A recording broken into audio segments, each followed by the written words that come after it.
ყოველი ადამიანი, რომელიც მეტნაკლებად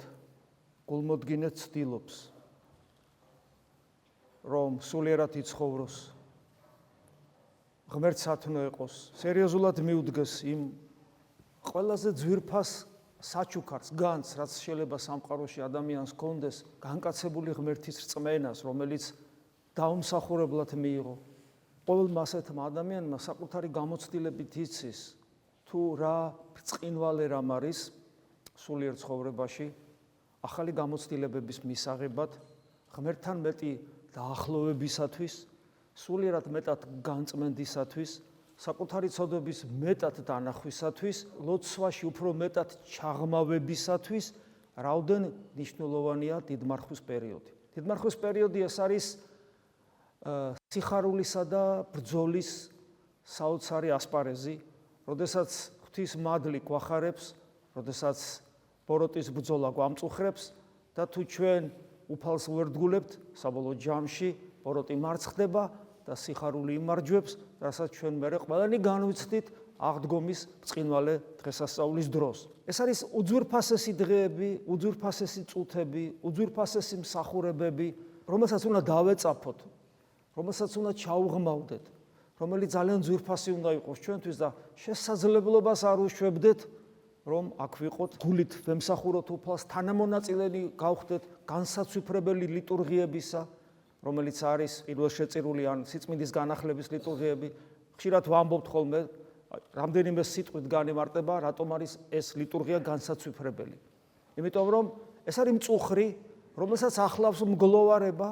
და ამ დროს ხდება ზიარება, რომელსაც ახლავს აღდგომის სიხარული და შესაბამისად სიწმინდის განახლების ლიტურგიები ეს არის მგლოვარება, სიხარულის ერთობა, რომელიც სწორადაც რომ ქრისტიანის ჭეშმარიტი ნამდვილი მდგომარეობა არის და უნდა იყოს.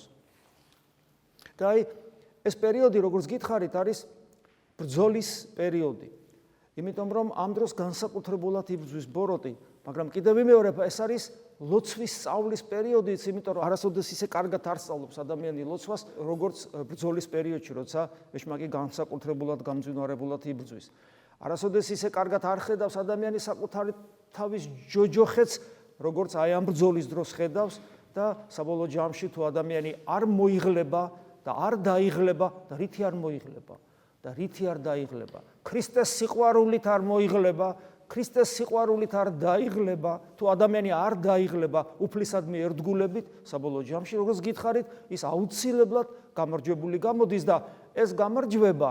ერთ-ერთი რამდენიმე რამეში გამოვლინდება. პირველი ის, რომ როგორც კი დასრულდება მარხვა, ჩვენ ცოტათი დაუძლურებულები ხორციელად, ცოტათი დააღლილები რამეტანი მსახურებისაგან თუ ამას ასე გავაკეთებთ და მოშურნეობისაგან და როგორც კი დასრულდება და აი ეს ჩვენ ცოტა ფიზიკურად ოდნავ დააღლილები ვიქნებით, იმიტომ რომ ხან სერიოზული ღვაწლი ჩვენ მაინდა-მაინც არ გვაქვს, იმ წამსვე მოგვენატრება, როგორც კი გავიხსნილებთ, იმ წამსვე მოგვენატრება ისევ დიდმარხვის პერიოდი და დანანებით ვიტყვით, რომ ხო, კარგია ეს გახსნილებაც ყველაფერი, დიდება და მადლობა ღმერთს ყველაფრისთვის, მაგრამ არა ის მაინც სხვა იყო, განსაკუთრებულად ნებისშვიდეული მაინც სულ სხვა რამე იყო. იმ წამსვე გაჩნდება ეს დანანების განცდა. ვისაც ეს დანანების განცდა არ უჩნდება, იმან რაღაცა დააკლო დიდმარხვის პერიოდში. და მეორე განცდა, რომელიც ასევე აუცილებლად უნდა გაუჩნდეს ადამიანს, თუ ის სწორად გაივლის ამ დიდმარხვის პერიოდს, აღდგომის მერე, როდესაც გახსნილდება, როდესაც ექნება დანანება, აუ რა კარგი იყო ის განსაკუთრებულად კიდევ ნებისშვიდეული, მიუხედავად ამ დანანებისა შესაბამისად, პატარა დანაკლისისა, მისი სულიერი ცხოვრება არ გაჩერდება და სიხარული დაემატება, იმიტომ რომ ბრწყინვალე შვიდეულია და რამდენადაც შესაძლებელი ექნება რომ ეზიაროს ეზიარება, ყოველი დღე აღდგომის განახლების დღეა და თუ ბრწყინვალე შვიდეულსაც ასე გაივლის ადამიანი, მერე მთლად უგუნური უნდა იყოს, რომ მერე გაჩერდეს,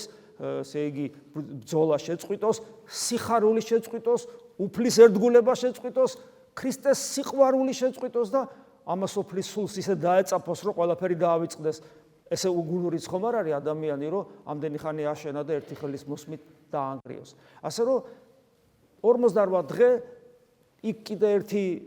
ერთი კვირა ბრწყინვალე შვიდეულის და თუ ჩვენ ამ პერიოდს ღირსეულად გავივლით, დამერწმუნეთ, რომ მთელი წლის განმავლობაში სხვა განწყობით ვიქნებით, ეს არ არის ცარიელი სიტყვები, ეს არ არის რაღაცა აჟიტირებული მდგომარეობა, ეს არის ის, რაც ეკლესიას გამოცდილი აქვს 2000 წლის განმავლობაში და ის, ვინც დიდი ხანი ეკლესიურად ცხოვრობს, ფიქრობ, ჩვენც ცოტათი გამოცდილი უნდა გქონდეს, არა მარტო ის, რომ ასე თუ მოვიქცევით რა კარგია, არამედ სამწუხაროდ ის, რომ ასე როცა ვერ მოვიქცევით, რა ცუდია. ის ცუდი ბოლოს და ბოლოს აღარ უნდა გვინდოდეს და უნდა მოვიძულოთ.